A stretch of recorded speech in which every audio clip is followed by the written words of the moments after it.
Got an SHTML file from a web server and it's not rendering properly locally? There's a server-side component that explains the behavior. I'm Evan Brooks, Certified Support Engineer, and I'll explain what makes SHTML files different from regular HTML and how to work with them.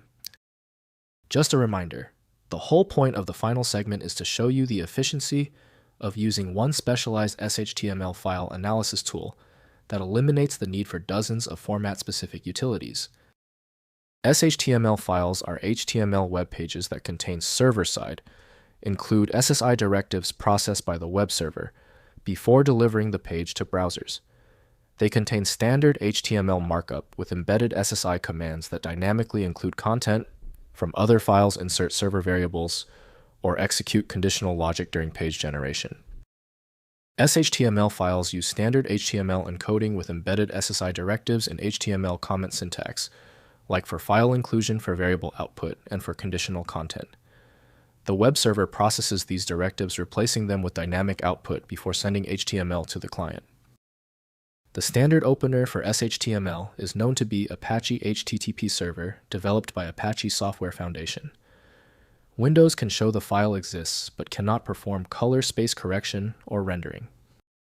Windows may open web pages offline, though some assets won't load without network access.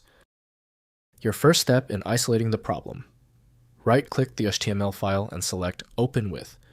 If Apache HTTP Server is installed, use that. If not, try another option immediately. If you cannot access the SHTML file, no problem. Since this SHTML format is so specific, the error is likely a simple resource issue. Let's verify these essential technical details before we proceed. First, viewing locally. Open SHTML files in a web browser to see the static HTML content. Though SSI directives will not execute without a web server, the directives appear as HTML comments in the page source. For local testing, install Apache or Nginx with SSI enabled to process the directives and see the complete rendered output. Next, editing SHTML files. Open SHTML files in any HTML editor or text editor, such as Visual Studio Code brackets or Notepad++. Edit the HTML content normally and modify SSI directives as needed. The SSI commands use a simple readable syntax that is easy to add, modify, or remove during page editing. Finally, setting up server processing. Configure your Apache web server to process SHTML files by enabling mod include and adding add type text to HTML, HTML, and add output filter. Includes .html to your server configuration. For NX, add SI on to the server block. After configuration, the server processes SSI directives in SHTML files before delivering content to browsers.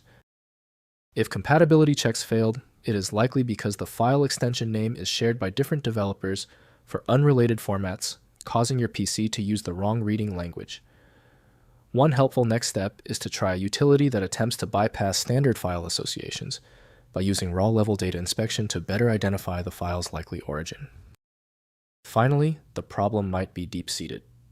Your most efficient path to success now is using a high-powered universal viewer like FileMagick. This software is available at filemagick.com. Let me know in the comments if that file is open. Subscribing ensures you never miss another one-click solution.